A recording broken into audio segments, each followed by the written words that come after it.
There are a lot of talented people that attend the University of Texas, and it's a privilege to get to speak to you about this stuff, and especially at such a let's call it a dramatic time in the world of immigration law.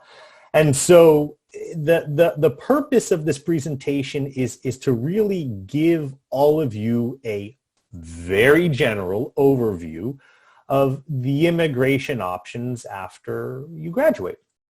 I've been given a brief amount of time to go through this presentation, so it may seem a little rushed, but I'm going to give some ample time at the end for questions and answers.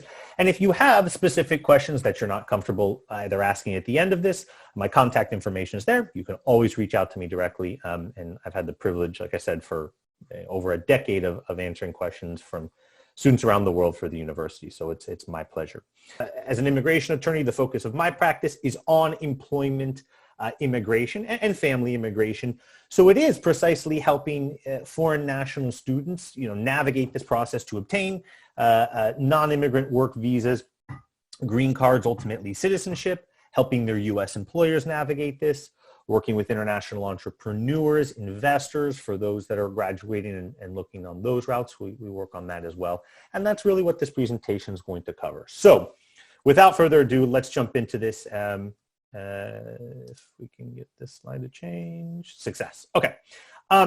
So very briefly, the immigration system in the United States is really divided into two hemispheres, what are called the non-immigrant visa and the immigrant visa.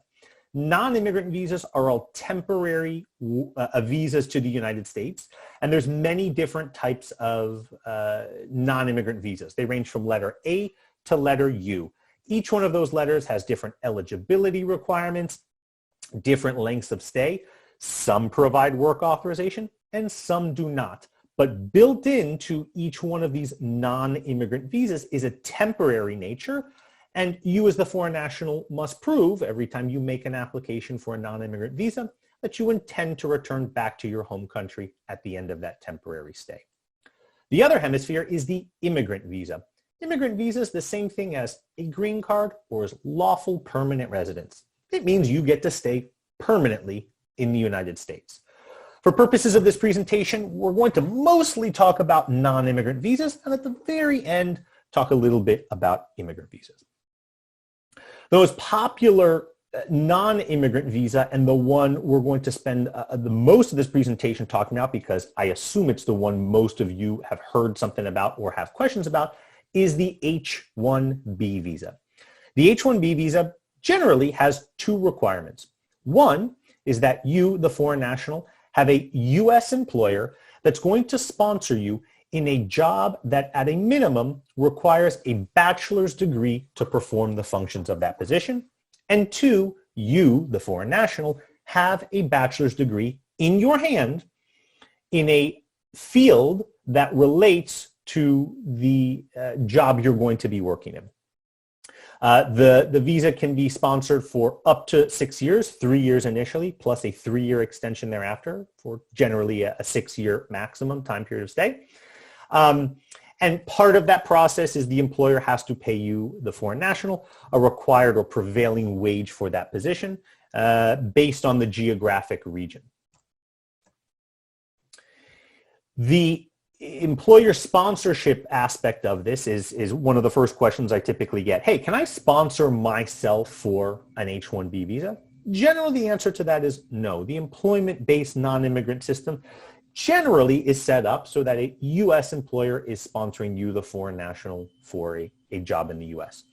And they're going to have to sponsor you in a very specific job. Can't be a general job where you're going to do some marketing and some software development and chemistry, whatever it is. You got to be in a specific job, working at a specific location and at a specific wage. So they're paying you that prevailing wage based on the geographic region or higher. And the job title you have to have is very specific, as well as the specific job duties for that position. You can't be sort of a general person working lots of different jobs, a very specific job. One of the other common questions I get is, like we talked about before, you can't self-sponsor yourself for an H1B visa.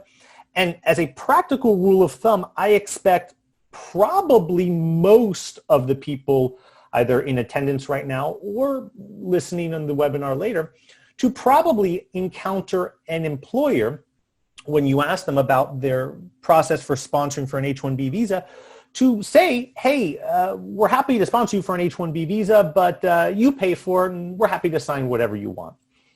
If you encounter that situation, it's very important to know and to advise that employer that, unfortunately, the U.S. employer must pay for all of the fees in the H1B visa process. You, the foreign national, cannot pay for any of the fees associated with an H1B visa, whether that's the application fees or legal fees. They must be paid by the U.S. employer. And that's important, and it's a common situation that I see. And so you should be prepared to politely say to the employer, hey, unfortunately, can't do that. The H-1B visa becomes available each year on March 1st through a registration process we're going to talk about.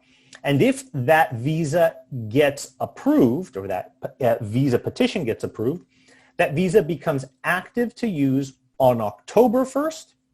It's good for 3 years, plus a 3-year extension thereafter for a maximum of 6 years. So what I want to do here is kind of explain to you or provide you with the movie of the H-1B visa experience, because it changed in 2020 from how it had been the last several decades. And this is how it's going to work going forward, and certainly in 2021. The new process is that on March 1st, USCIS makes 85,000 H-1B visas available for U.S. employers to apply for through an H-1B registration process. So between March 1st and March 20th, a U.S. employer, your U.S. employer, will have to submit an H-1B registration online through the U.S. Citizenship and Immigration Services website for a specific job and for a specific individual. What has happened over the last decade plus is usually during this registration period, USCIS receives in excess of 85,000 H-1B visa registrations. When that happens, they go, uh-oh, we got a problem. We got way too many registrations for 85,000 available visas.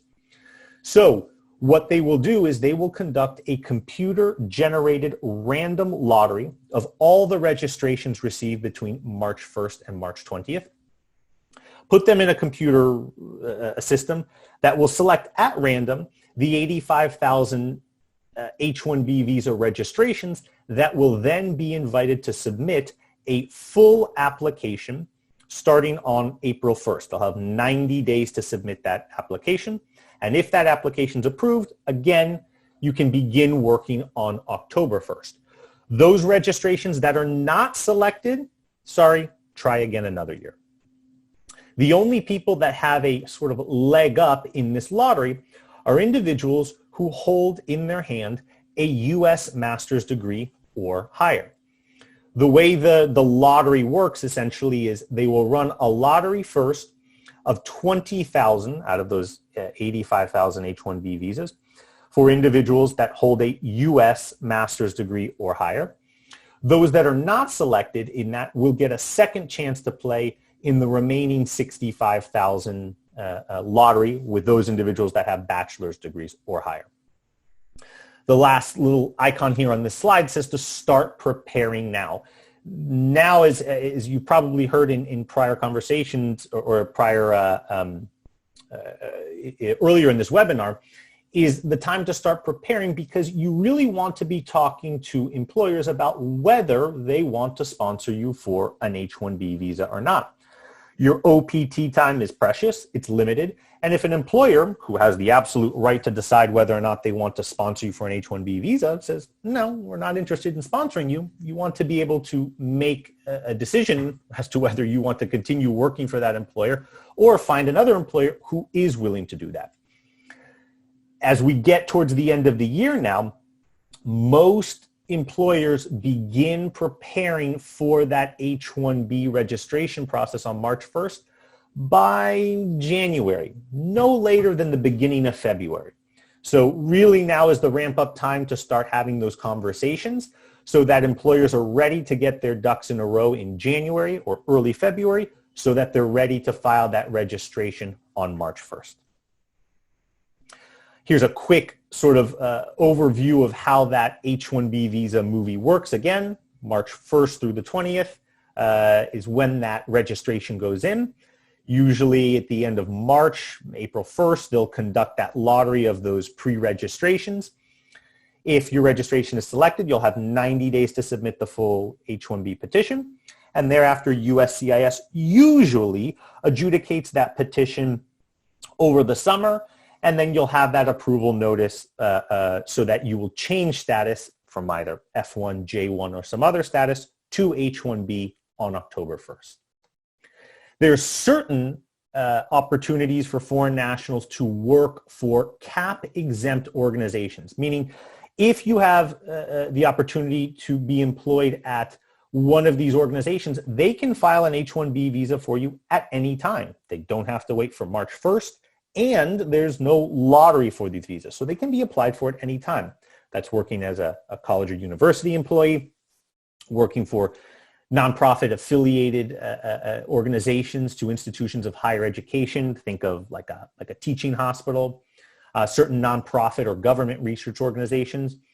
And also, once you have an H-1B visa, once you get through the lottery, even if you're not working for one of these CAP-exempt organizations, you no longer have to go through that lottery if you're changing to a different employer or extending your status. You can do that at any time.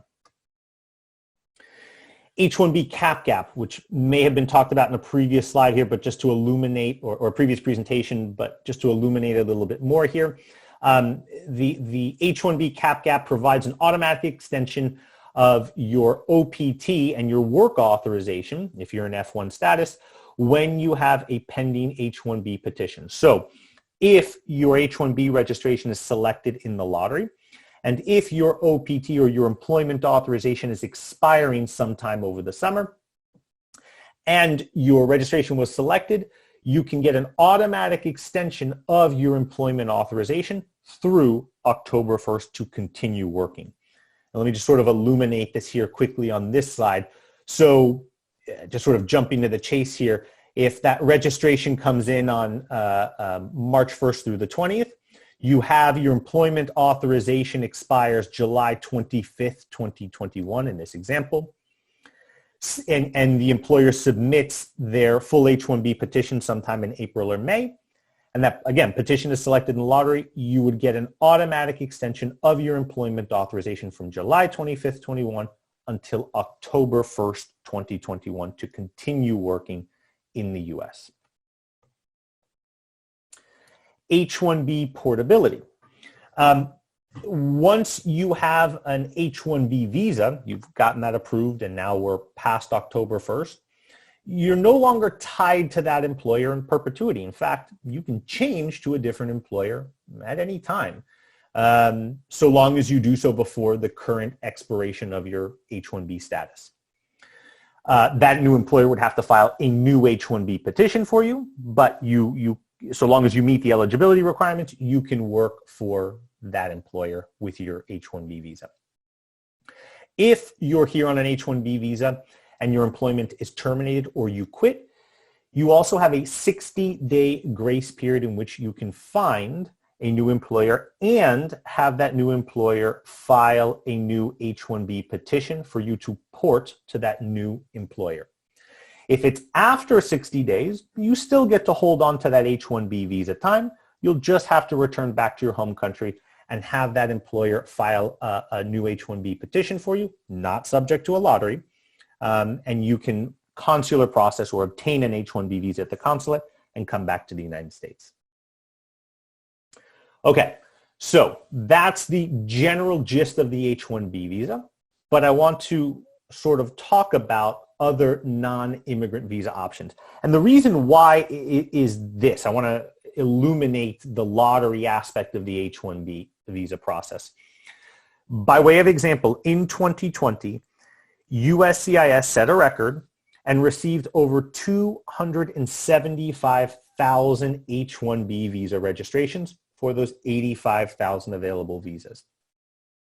Out of those 275,000 H1B visa registrations, I believe over 124,000 were for individuals who have in their hand a U.S. master's degree or higher. So statistically speaking, the odds are not in everyone's favor. Probably have less than a 35% chance of getting one of these visas. Now, the H1B visa is a completely fair lottery. It doesn't matter if you're working for Facebook or Google or one-person startup. Doesn't matter your nationality. Doesn't matter the type of professional occupation you're working in. It's a completely random lottery. But statistically speaking, the odds are not great. So what are some of the other non-immigrant visa work options or work visa options if you don't get an H1B visa? The first one we'll talk about is the L1A visa. The L1A visa is known as the intra-company transferee visa. It's a visa for foreign nationals who are working for a foreign entity that has a related U.S. subsidiary, affiliate, branch, or parent office. And if you have been working for 1 year outside of the U.S. in an executive or managerial capacity, you can be transferred to the U.S. to also work in an executive or managerial capacity for that related foreign subsidiary, parent, branch, affiliate office. The visa is good for 3 years initially, plus two 2-year extensions thereafter for a maximum of 7 years. Typically, we see this if you're working on your OPT for a multinational company, Dell, Facebook, Google, types of companies that say, hey, we'll take a shot at an H1B visa for you. Hey, sorry, we took a shot. You didn't get lucky in the lottery. Why not try working for our overseas office for 1 year? And after 1 year of working in an executive or managerial capacity, we can transfer you back to our related U.S. entity. It's a versatile option because there's no lottery for the L1A visa. There's no lottery for any of these visas you see on your screen right now. And for any of these visas, visa categories you see on your screen right now, they can be applied for at any time. The E1 and E2 visa is for foreign nationals from certain countries that have a treaty with the U.S. So here's where I get to burst the bubble for many of you on this call. India, China, Brazil, Russia, and a whole host of lots of other countries do not have a E1 or E2 treaty with the U.S. So if you're from one of those countries, you are not eligible for an E1 or E2 visa. You can Google the E1 and E2 treaty countries. There's many. But if you are from one of those countries and you're coming either on the E1 to engage in substantial trade between your home country and the U.S., or make a, quote, substantial investment in a U.S. business that you're going to run, you may be eligible for an E1 or E2 visa. The O1 visa category is a category that many grad students, I find more and more, are eligible for and are frankly often shy to apply for. The O1 is for foreign nationals of extraordinary ability in the arts, sciences, business, really whatever field you're in. And simply put, the O1 requires a U.S. employer to sponsor you in a job that's going to utilize your extraordinary ability in whatever your field is. How does USCIS say whether or not you have extraordinary ability, or how do you prove it? Essentially, USCIS has 8 different criteria, of which you, the foreign national, have to demonstrate at least 3 to show you've reached the top of your field. Those are things like you've won major awards or prizes. You've been published in major media, newspapers, magazines, radio, TV about your work. You've been published in scientific journals. Other people cite to your work. You speak at major conferences about your work. You judge other people's work or do peer reviewing. You're a member of a prestigious organization in relation to your field. some of those are the criteria. And if you think you might be eligible for an O1, especially those that are on PhD tracks or graduate level tracks, there's ways to sort of analyze that. And I encourage you all to look at that O1 criteria a little bit more and look at your background, because oftentimes it's a category for students that are looking to work in a specific field and not have to worry about being subject to a lottery or a certain time of the year to apply for. The TN visa is for Mexican and Canadian foreign nationals only that are coming to work in certain limited professional occupations. Think of the more classic occupations, doctor, teacher, lawyer, accountant, geologist, economist. There's probably 100 different occupational categories. You can Google them.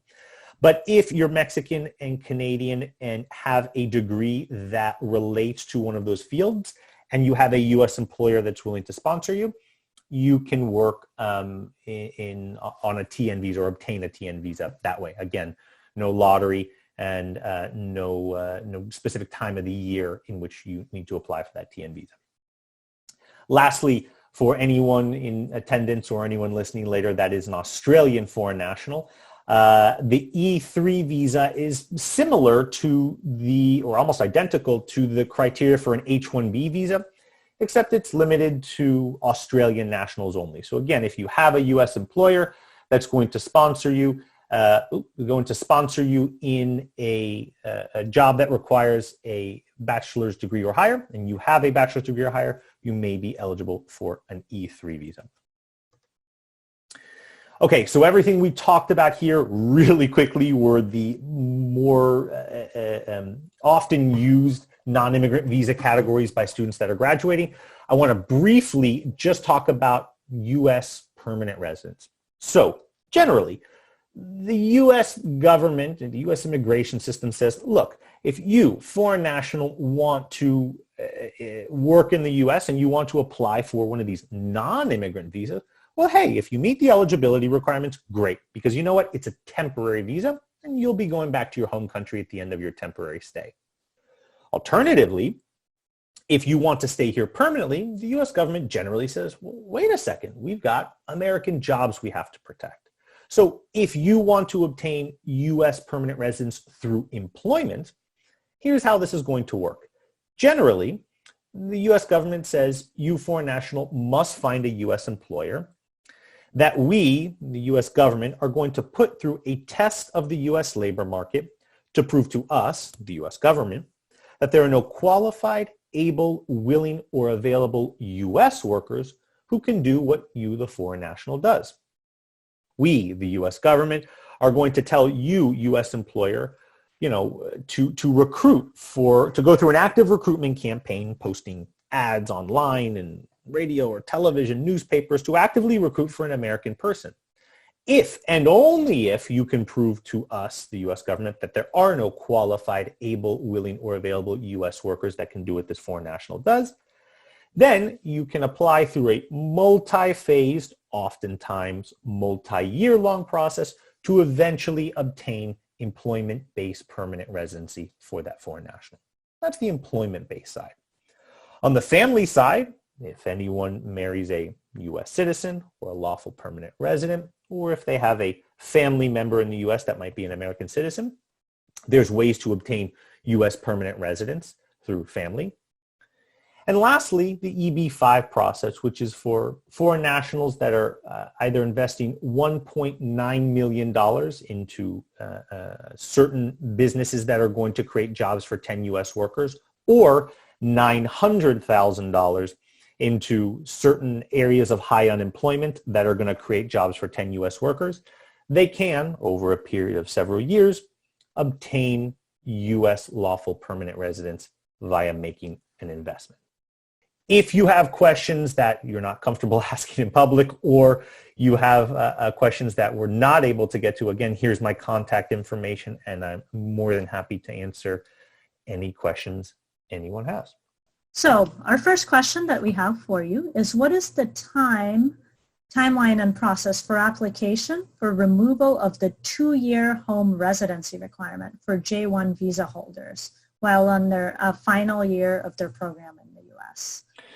Yeah, so a lot is going on right now with COVID-19, and that is obviously slowing down processing time, simply put, because offices here in the U.S. and abroad are closed. So I can only give very rough estimates in terms of processing. But let me color the question a little bit so everyone sort of understands. In some cases, individuals that are here on J1 are subject to a 2-year home residency requirement, meaning once they complete their stay here in the U.S. on their J1, they must go home for 2 years before obtaining any other type of visa in the future. There are waivers and processes to undo that 2-year home residency requirement and allow you to apply for one of the visas we talked about in this presentation. There's several types of waivers, from what's called a no objection letter, which was a letter you might get from your country that says they don't object to you remain in the U.S. Many different types of waivers. The process of doing that should be done as early as possible to preserve your time here in the U.S. It could be normally in non-pandemic times, 6 to 9 months is usually an average I give to individuals about the process for getting that waiver. But in this current sort of turbulent time, it could take longer. But once you obtain that waiver, then you're able to apply for one of the other types of non-immigrant visas we talked about with that waiver.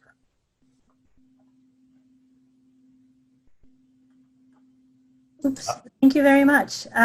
We have another question. So some of our students are planning on entering academia after graduating. And so how is the academic H1B process different from the regular lottery-based H1B process? Sure. Yeah. As we talked about in the presentation, it's fundamentally different in the sense that, well, let me answer it. It's fundamentally different in the sense that H1B application or petition can go into USCIS at any time. So there's no registration between March 1 and March 20th. You don't have to wait till October 1st to start. You can make that application, or your university can make that application at any time. And again, there's no lottery for those visas. Now, the requirements are the same, meaning that the job itself has to be one that requires a bachelor's degree, and you have to have in your hand a bachelor's degree or higher that relates to the position you're going to be working in. So those requirements are the same. One other important aspect, and again, usually I give this presentation, it's much longer, and we did a quick version of this presentation, but normally, if you get one of those cap exempt H1B petitions, and now sometime in the future you want to work for a private employer, you would be subject to the H1B lottery thereafter. So, example, in sometime in 2021, you get a cap exempt H1B. You're working for the University of Texas for a couple of years, and now you get an opportunity to go work for Microsoft. Well, you're going to have to enter that lottery, wait for March 1st, put in a registration, hope it gets selected so you can do that. So you can't change to a private employer unless you get through the lottery. That's the big difference. Thank you. And kind of a follow-up to that about academic H1Bs, how often are universities willing to sponsor H1Bs for people they hire as postdocs? That's a question for the university. Obviously it all depends on what the university has in terms of available positions, and at the end of the day, how good you are at what you do. But that's a question for the university in terms of opportunity. And I will just jump in that University of Texas specifically has policies, and most universities have policies on who they're allowed and not allowed to sponsor. So of course, yeah. It's from the university end. Yep. Okay, we have another one about H1B academic, and then we'll move on to a different topic. Sure, what are cool. what are the eligibility of applying for H1B in an academic institution? Does that mean you can apply for H1B when you hold an F1 or a J1? Sure, yes. You can apply for an H1B and change your status from an F1.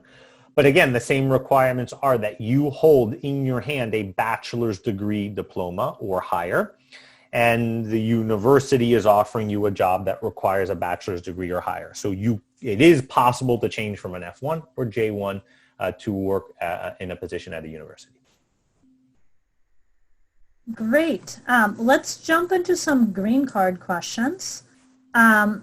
We have a question, what are the usual requirements for a PhD student to self-petition?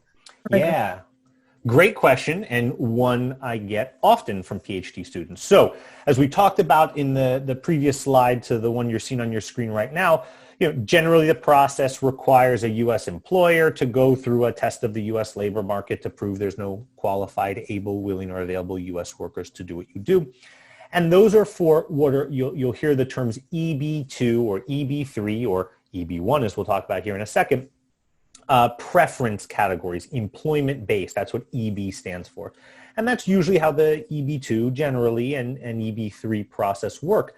However, in the EB1 process, you may, as a foreign national, be able to sponsor yourself if you are a foreign national of outstanding or extraordinary ability. So kind of like the H1B visa we talked about in the previous slide, except a sort of much higher hurdle because the benefit is so much sweeter. If you can prove you are outstanding, you have reached the top of your field, and whatever that field is, you may be able to self-sponsor yourself for lawful permanent residence or a green card under the EB1 category. Generally, showing you've won major awards, prizes, written in scientific journals or journals in your field, members of prestigious organizations, people cite to your work, so on and so forth. So again, for brevity purposes, you can Google the EB1A criteria and you'll be able to get a good idea of whether or not you might qualify for self-sponsoring yourself for a green card. Great. Now some family-based green card questions. Sure. Combined with H1B. If I apply for a green card through my sister who has U.S. citizenship, can I apply for H1B while I'm waiting for my green card application? The answer is yes. The answer, I'm going to try to think how I can give this as short as possible. So, and it's actually a good, so let me explain a little bit because I think it'll illuminate for everyone how the green card process works. So simply put, the U.S. Department of State has a finite amount of green cards that they can issue in a year. And over many decades, more people have applied for these finite amount of green cards each year than there are available green cards. And so what has happened over decades is, and many of you are aware of this, there's a backlog, a wait of people to get green cards, whether that's in the employment-based side of things or the family-based side. And so you'll hear this EB2, EB3, EB1 we were talking about before sort of categorizes, in some cases, how long that wait might be for you to get a green card. Well, on the family-based side, you'll hear FB, which stands for family-based preference categories, and there is a category for brothers and sisters to sponsor foreign nationals. The wait in that category at this point is very long, well over 12 years to eventually get that green card. So yes, your brother or sister could apply for a petition to get your what's called priority date. Think of it as a place in line to eventually get your green card a decade plus into the future. And in the meantime, you can get an H1B visa to work and be here, and it should not be a problem. I think we got you mute still. Similar question. What is the usual wait list for a family-based green card through an American citizen brother for somebody who is 21 years old and unmarried? I think you partially answered that. Yeah, it's so each month the U.S. Department of State issues something called a visa bulletin that tells people how long that wait is, and it changes month to month. And there just recently was announced the October visa bulletin, which I don't have up in front of me, but I can assure you that it is more than 12 years at this point to obtain a green card through a U.S. citizen brother or sister. Great, thank you. I have a couple of questions, kind of which one is better. And so we'll start with, I read that for a PhD on STEM OPT, it is better to apply directly for EB2 rather than H1B. How do you feel about that statement? The answer to that question is it possible? Yes. Is it likely? No. And the reason why is this. I often get this question. What I say is as we know, any of these employment-based processes require a U.S. employer to sponsor you. So right now, the EB2 wait time to get a green card through EB2 can be, a couple years, maybe longer, depending upon your nationality. And so to say to an employer, while you're on your OPT, to go through the green card process, it's not that you can get your green card during that period of time while you're on your OPT, because as I said before, the wait time could be 2+ years, maybe longer. And so if the employer says, okay, we're willing to do that, what they're essentially saying is, yeah, you can work for us on your limited OPT, and we're going to pay a bunch of money and go through a lot of effort to go through this process, only to eventually have to say, goodbye, you got to go home and wait until your priority date or your place in line is current, which could be many, many years. You don't get to remain in the U.S. and stay while that process is going. You have to be outside the U.S. So while it's legally and technically possible, I've never encountered that because an employer goes, well, wait a second. We don't want to go through all this effort and cost only to have you go home and wait many, many, many years to come back. We'd rather have you here on an H1B visa or some other work visa working for us. We see if we like you, you like us. And if all is great, then yeah, we'd consider going through that process of sponsoring you for permanent residency that way. That's almost, again, 98% of the time how it works. So it's rare to see that. And certainly I've never seen an employer willing to do that in my experience, but that's the answer to that question. And then a related question, what would be, you sort of answered this, the end game for the H1B since it eventually expires? So you're just using the H1B to buy time? Yeah, well, look, here's what I usually say. I'm gonna let everyone in here on a little secret, okay? Don't promise you won't tell your employers what I'm about to tell you, okay? So what I usually say to an employer when they say, hey, I've got this really talented guy or girl that I want to hire for my business, explain to me all this stuff. And I usually start the conversation like this. Unless you have been an immigrant, you have no idea what is going on in the mind of all these fantastic, super talented, hardworking students that you're looking to hire. And I say, do you know what that one thing is? And they say, what? And I say, the one thing is, are you going to be the employer that's going to take me on the journey to get my green card? Right?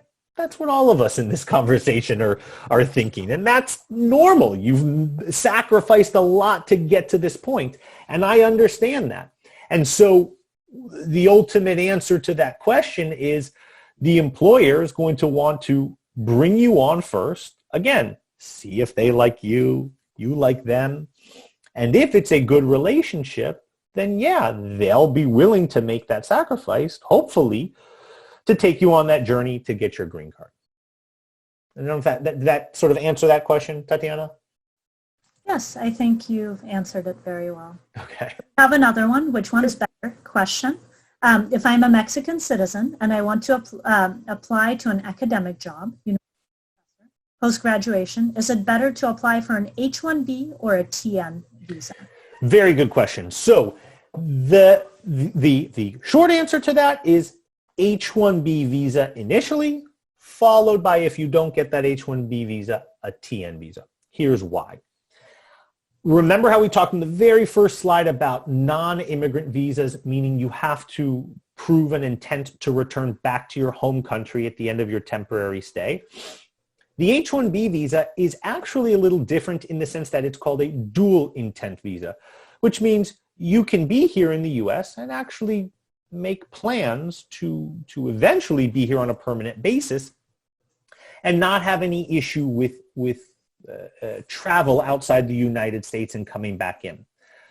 If you are, for example, on a TN visa, which is a strict non-immigrant visa, and you come back from Mexico or Canada or anywhere to the US, and you're entering the US and you've started the process to apply for permanent residency, it's likely that you could face problems with the Customs and Border Protection officer at the port of entry, because the officer is going to say, hey, wait a second, I see here on my computer, you've got an application for permanent residency, but you're trying to enter today on a non-immigrant visa, which means you have to prove you have an intent to return back to your home country, but I see here on my computer, you've got an application for permanent residency, which means you absolutely do not intend to go back to your home country. So sorry, I'm not going to be able to let you in today on this TN visa. You would not have that problem on an H1B visa, or you less likely have a chance of having that problem on an H1B visa. So usually, if an H1B can be obtained, that's a little bit better. But if not, you can certainly obtain a TN visa and each year take a shot at changing your status from TN to H1B visa if you're selected in that lottery. So it's sort of good to play both. Great. And we have a similar question. Which one's better? Are there advantages for having an O1 status compared to an H1B other than the lottery in terms of restrictions and requirements? Well, so different requirements for the H1B and the O1, which we talked about in the presentation.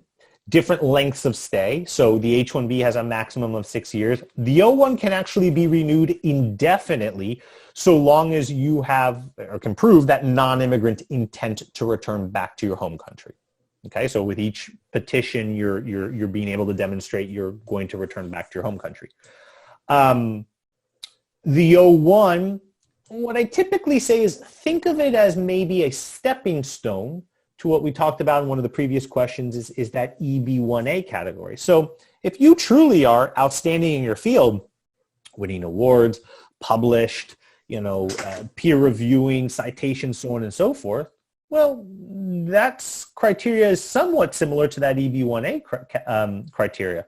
So it can be a sort of stepping stone to furthering your career while you're here on your O1 to sort of get yourself in that EB1 category, which, I don't know if I mentioned this in the previous question, the EB1 category can generally be a faster way to obtain lawful permanent residence or a green card than those EB2 or EB3 categories.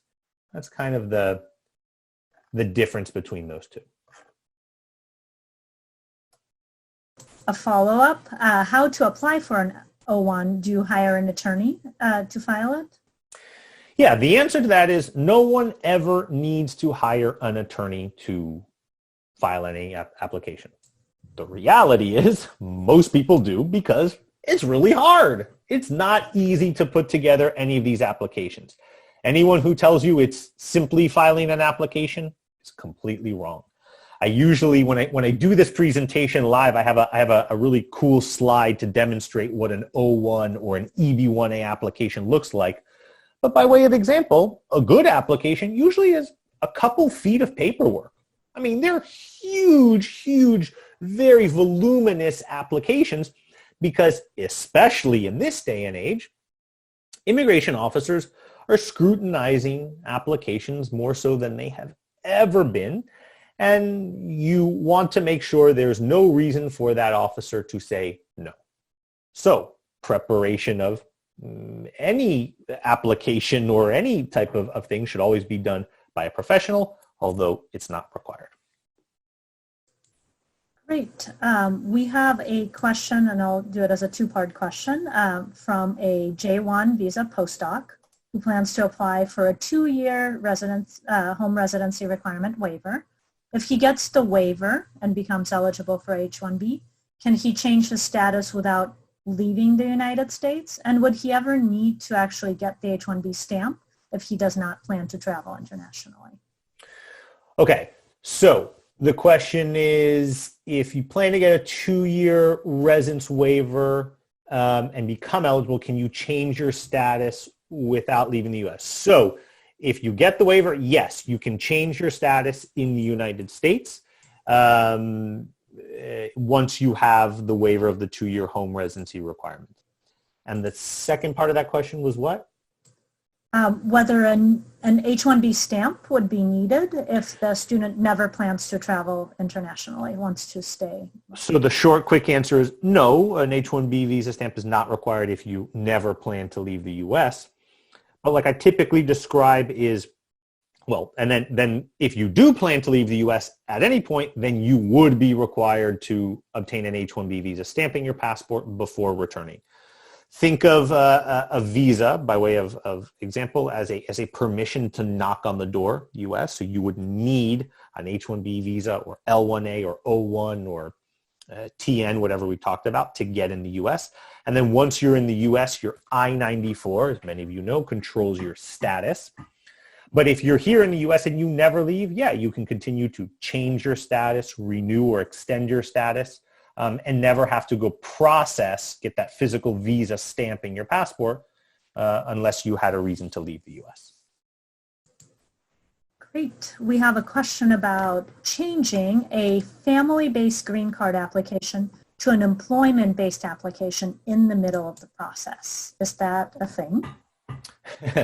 It's not really a thing, but you can have parallel applications going. So as we talked about in an earlier question, if you have an application for a family-based green card through a spouse or parent or sister and brother, you can have that application pending because, as we talked about, those waits can, in some of those categories, be quite long.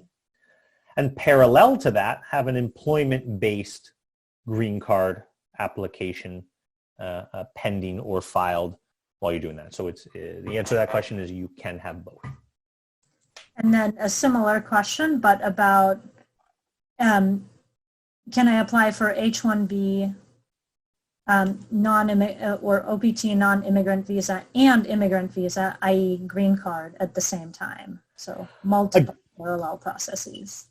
Yes. So let me, because the question's a little vague, let me give two answers to that question.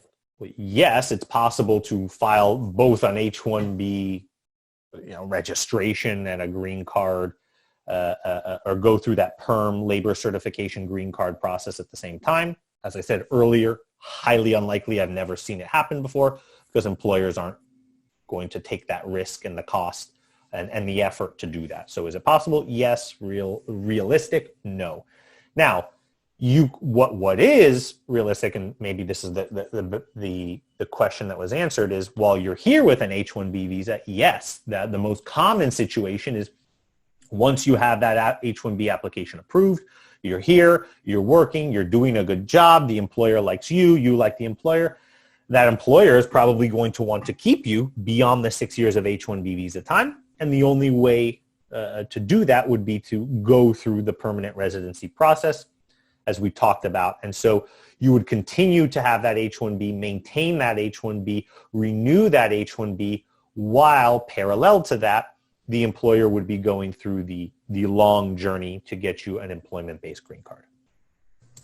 Great. Thank you very much. We have several cost questions, and so I'll just kind of throw all of them at you at the same time. Sure. Approximately, what is the cost for an H1B visa once you have the lottery, and how much does the employer need to pay for you as an employee? Good question. So, and actually a timely question, super timely question. So there's always two sets of fees with immigration. There's the application fees you pay to USCIS, and then there's the legal fees you would pay to an attorney or someone to help you prepare that application. Let's talk about the application fees first. So first, to file an H1B registration, just that registration during March 1st through the 20th, the fee is $10. That's it. If you're not selected in the lottery, you're out $10. That's it. If that registration is selected, the fees that are paid to USCIS depend on the size of the employer.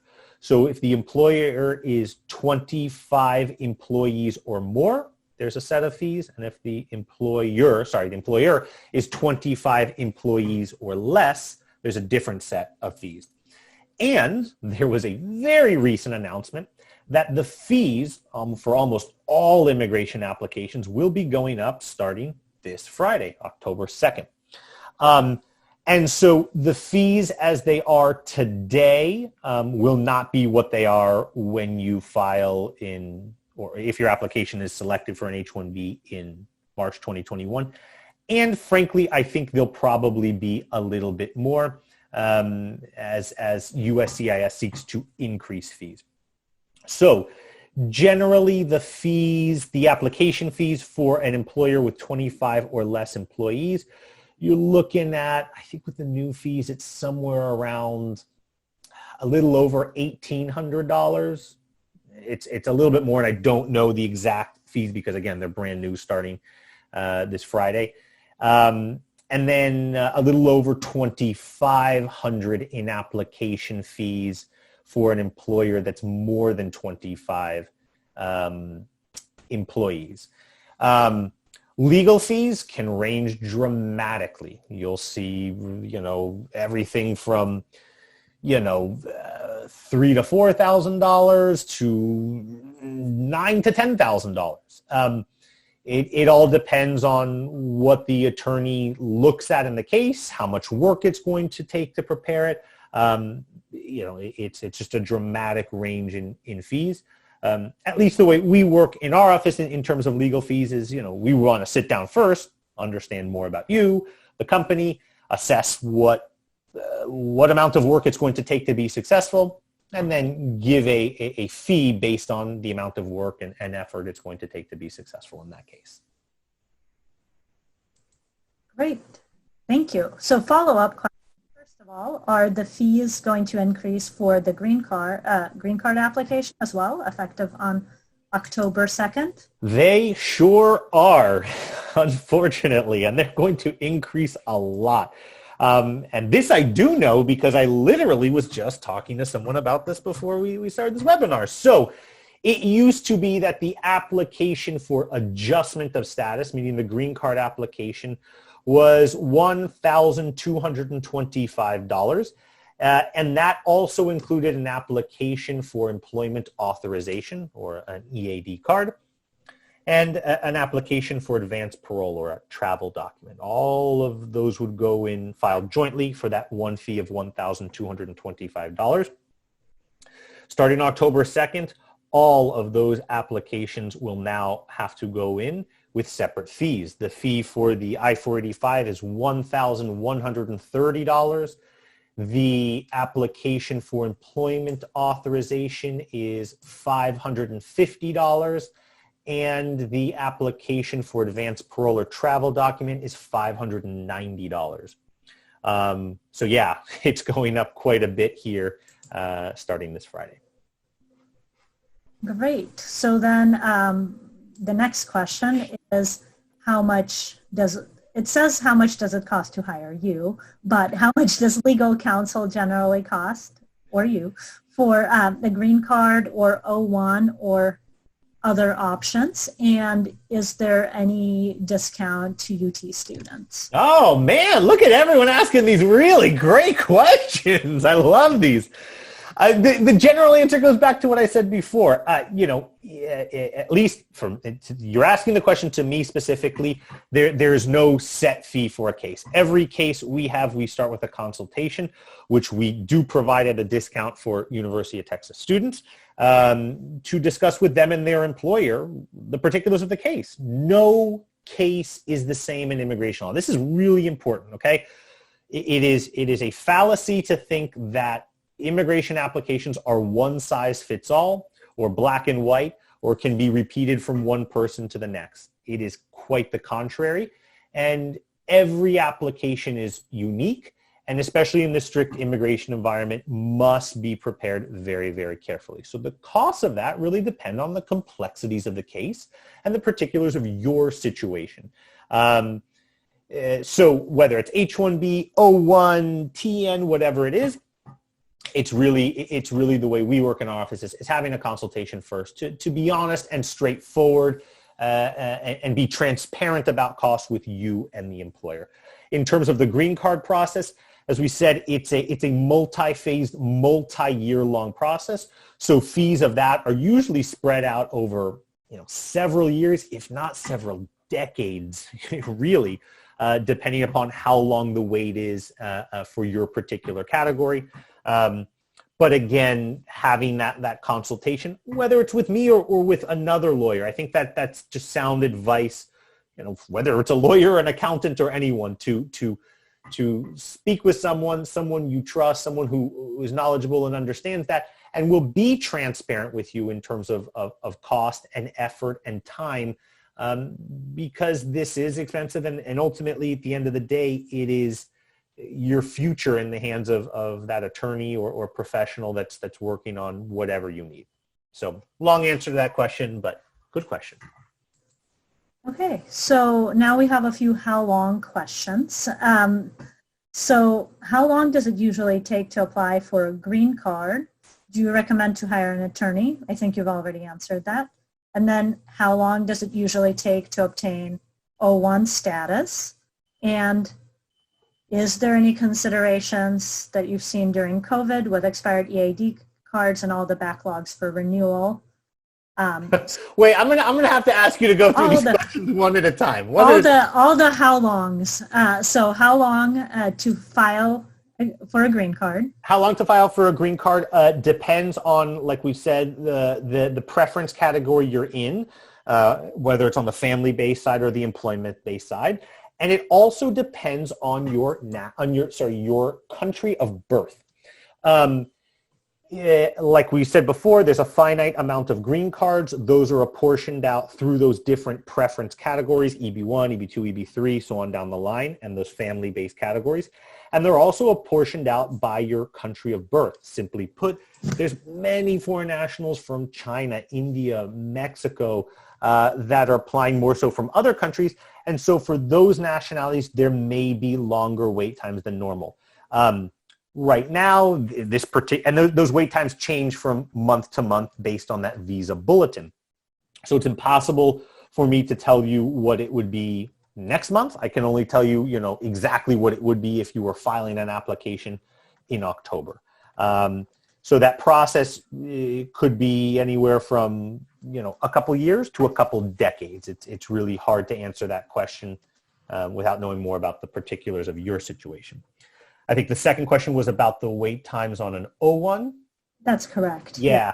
So any immigration application that goes in, whether it's H1B, O1, TN,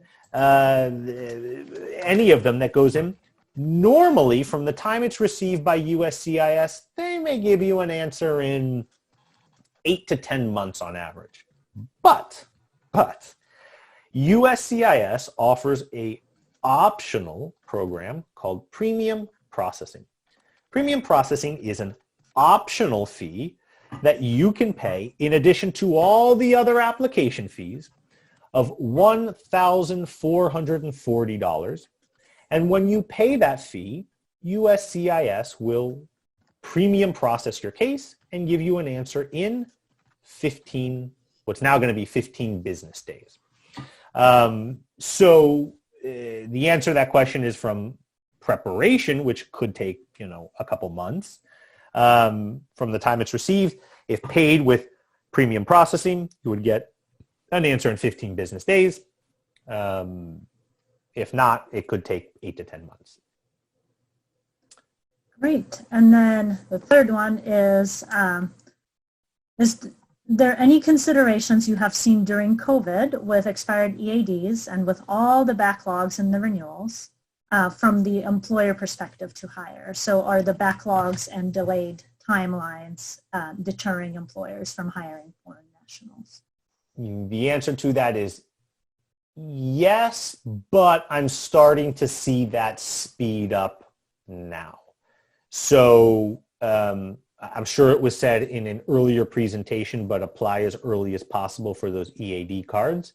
There's not really much that can be done. Those processing times can't be premium processed. There's no expediting it. Those wait times are what they are. So you want to get that application in as early as possible. I think right now, despite the pandemic, they're doing okay in processing those applications. The university would probably have a better answer to that in terms of how quick you were seeing the processing times on that. But yeah, the employer's hands are tied. They can't hire you until you physically hold that EAD card in your hands. So get those applications in as early as possible. Great. We have another kind of specific question. How easy is it to convert an L1B to an L1A visa? Are the managerial requirements hard to meet? So let me give context for those listening to that question. And L1A, like we talked about before, is for foreign nationals that are working in an executive or managerial capacity. L1B is for foreign nationals that are working in a specialized knowledge capacity for a foreign subsidiary, branch, affiliate office of their foreign office. Is it possible? Yes, to change from an L1B specialized knowledge employee to a L1A managerial or executive level position? Sure, it's hard, but it could be done. And the second part of that question was? Are the managerial requirements hard? Yeah, so the answer to that question is yes, it's hard.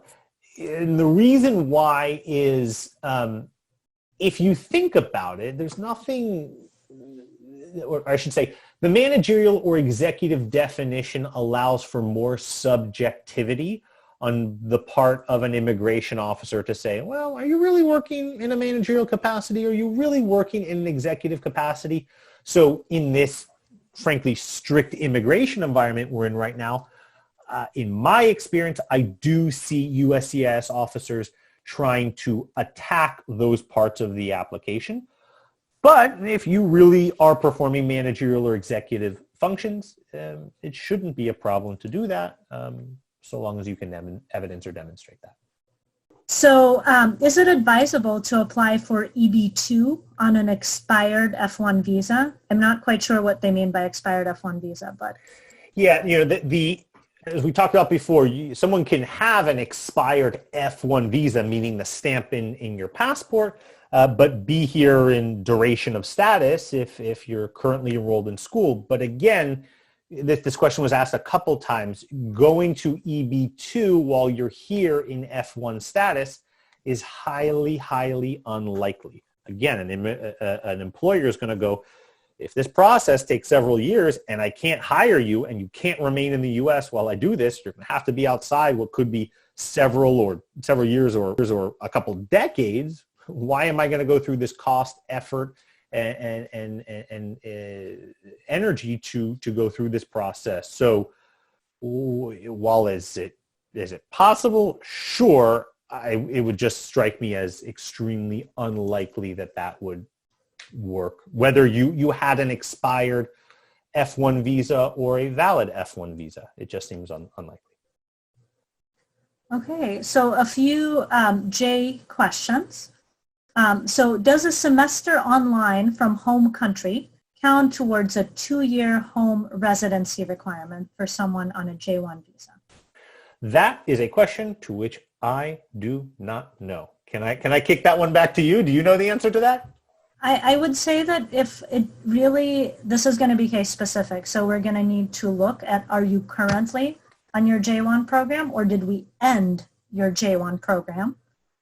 If we ended your J1 program, then you can start kind of fulfilling that 2-year home residency requirement. If you're still ongoing in your J1 program, that you cannot start fulfilling that requirement. So that's something that I would really advise you get an appointment with an advisor to get all the details on.